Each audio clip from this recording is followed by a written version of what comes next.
with Tao. You remain unknown to yourself.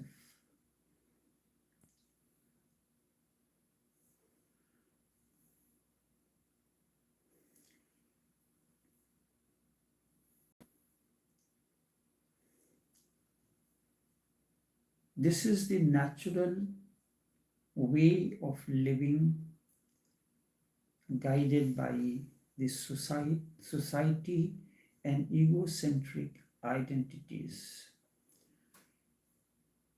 As part of society, you are given a name and very image, and you think that this is your real image. All this is given by the society. It is society that decides that you are a good or bad or influential or this and that.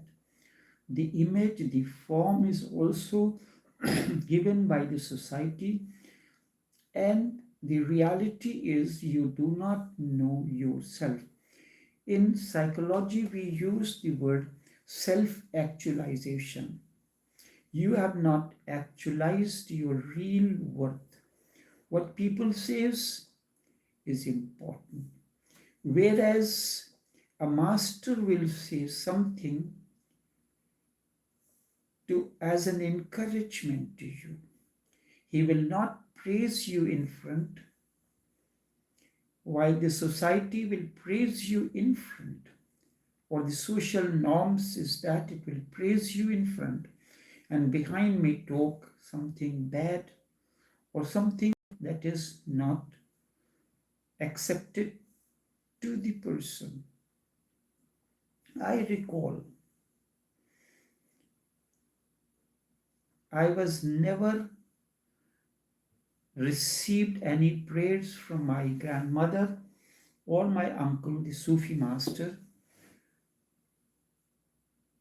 Always, whatsoever they had to say to the others. If someone else comes and wants to know or anything, then he will be recommended to talk to me. And sometimes he will mention it to the others. Someone had told me that it was my uncle who told him that always be in touch with me, that my command on the language and intuition is very strong and good. So I wondered why he did not mention it directly to me, and he never said any word, but whatever he said, it is lovingly. When, like a mother says to the child something lovingly, even if she says, you are stupid, but she says it in such a loving tone, gesture, that you feel very good with it.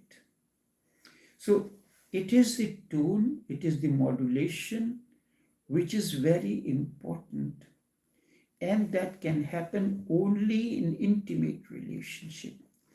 A master-disciple is an intimate relationship, and when lovers and beloved had really intimate relationships beyond any physical boundaries, like in a way they have transcended the physical boundaries, and their intimacy is not of physical alone but at a psychological levels.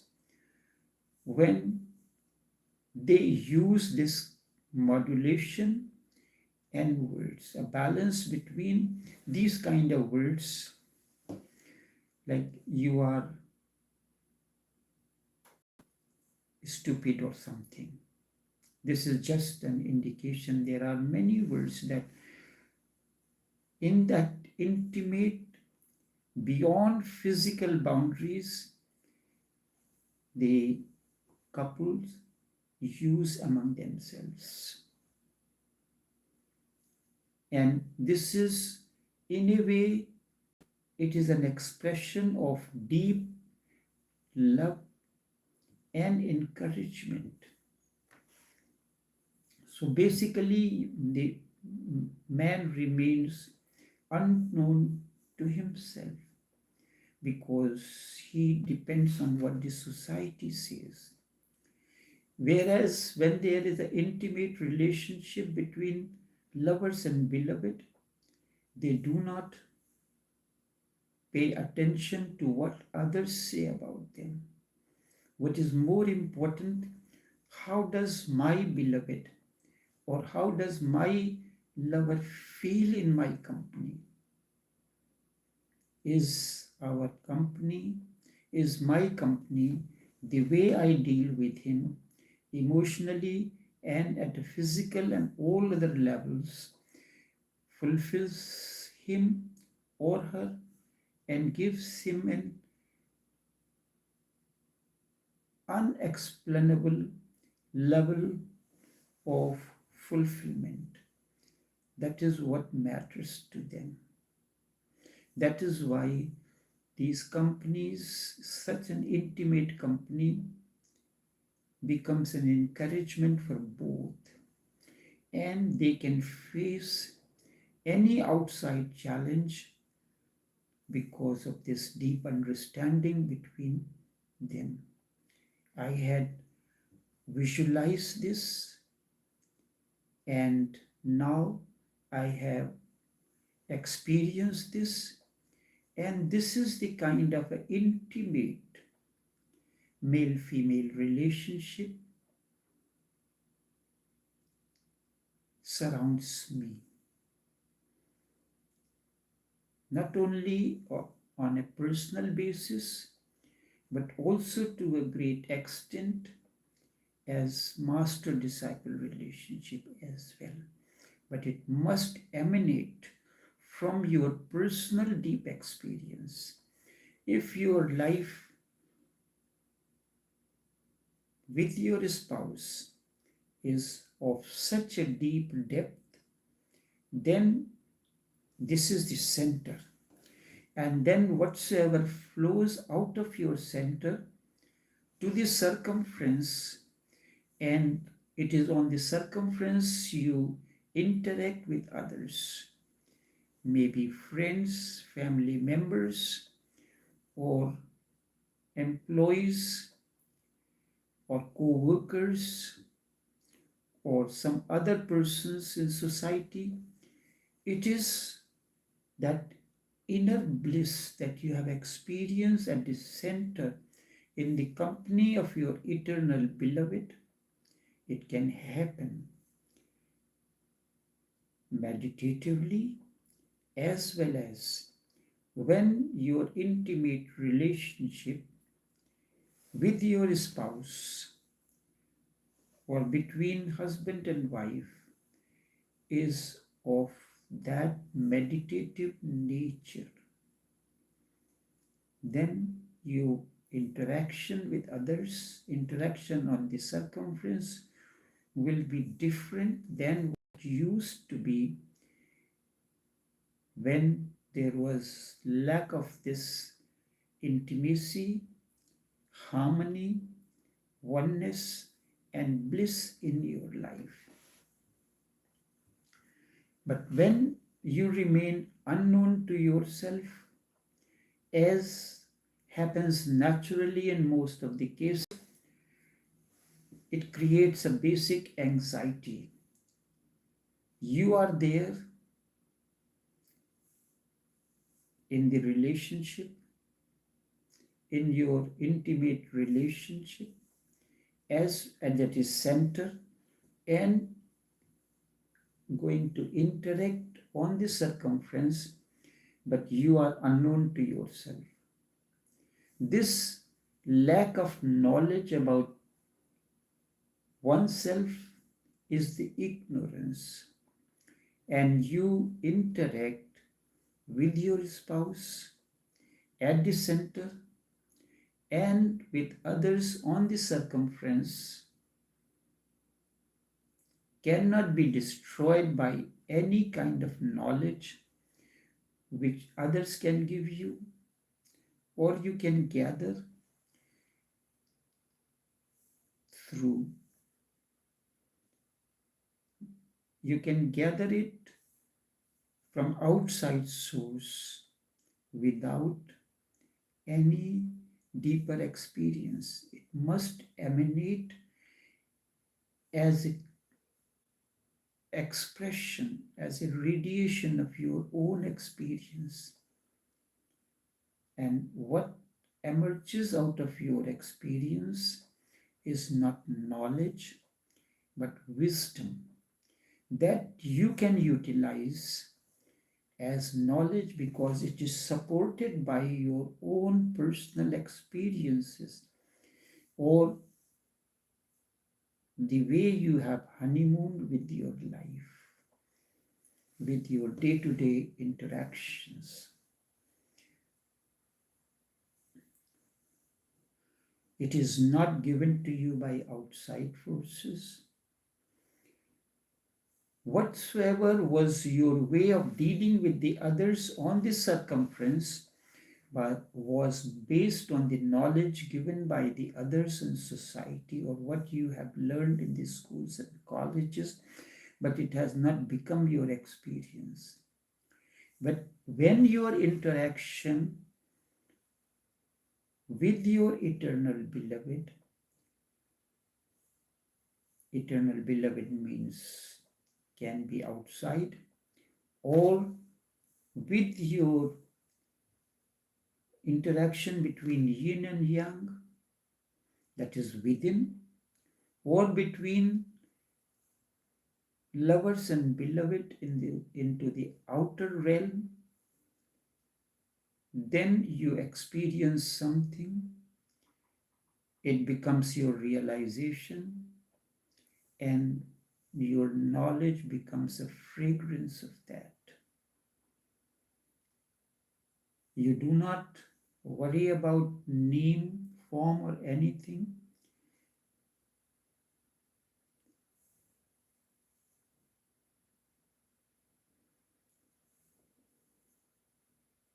You know, they can say to you that you are not this name, you are not this form, you are soul eternal or soulmates, but that too can be given by others. But when you feel that your relationship, your spouse is your soulmate, then if others says it doesn't matter to you. But when the people outside say that too is given by others, unless it becomes a deep feeling from within, that unless you come to yourself directly, you will remain in ignorance. And ignorance creates anxiety. You are not only afraid of others, but you are afraid of yourself as well. Because you do not know who you are, you have no experience of innerness, no experience what happens when two individuals interact at much deeper level. At deeper level means they start overlapping one another. Then there are not two. The bodies may be two, but that flows between the two is one energy, just as this circuit is complete and energy is flowing in a cyclical manner, and this happens between those who have experienced the moment of deep intimacy and they know They have realized that now they are soulmates, or one soul really flowing into two bodies, one thought, one understanding flowing through two minds, two bodies. There is one energy, one breath. And in those moments of intimacy, the breath almost begins so slow that you become oblivious if you are really breathing or not. And when the state reaches like this, the energy is not leaking, instead, you are conserving the energy. The circle is complete. Just a look, just a touch, just a moment of togetherness between you and your spouse revitalizes you. Just a look into the eyes, or just a touch upon each other, or an embrace, or whatever way you feel comfortable to revitalize your energy. It can be just a look. If the physical meeting is not possible, just a look into each other's eyes communicates, and then that look, that gesture, beloved, becomes deeper than an embrace. Those who have experienced this can vouch for this. Yes, at times the physical embrace is not necessary. Just looking into the eyes of my beloved nourishes me as if a new life force has surged to, or just listening to a simple wordless word or a word, it revitalizes me. I am speaking this on the basis of my own experience, and those who have experienced this in their relationship with their master, or with their spouse, or in a deep state of friendship where friends are more like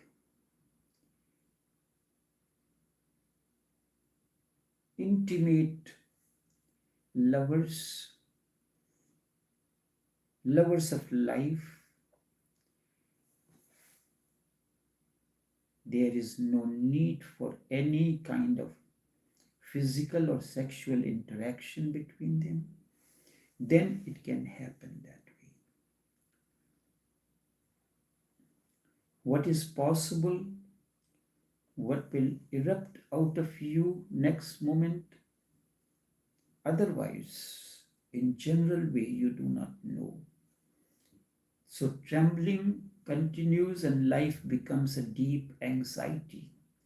There are many problems that anxiety creates, but that basic anxiety, that basic anguish is that you are ignorant of yourself. All that you have experienced as agony, pain of separation, misery that you had experienced in your life, or all that was mentioned in the first work, Life, Love and Light, by the author Nivedita, is the experience when she did not know herself consciously, and she was ignorant of it, of the source from where she came, conscious of that. Although deep undercurrent one knows, but because of the societal conditionings, these do not become the experience of your life, and you begin to doubt your own inner state. So, enough for now. Therefore, every religion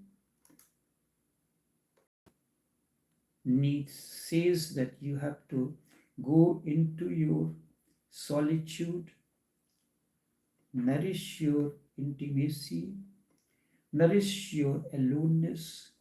Only then you can have a direct experience of yourself. So at times, people enter into relationship, they abandon it and go into a state of aloneness or solitude, but the very next moment, one relationship is severed without introspection, they enter into the next one. Enough for now.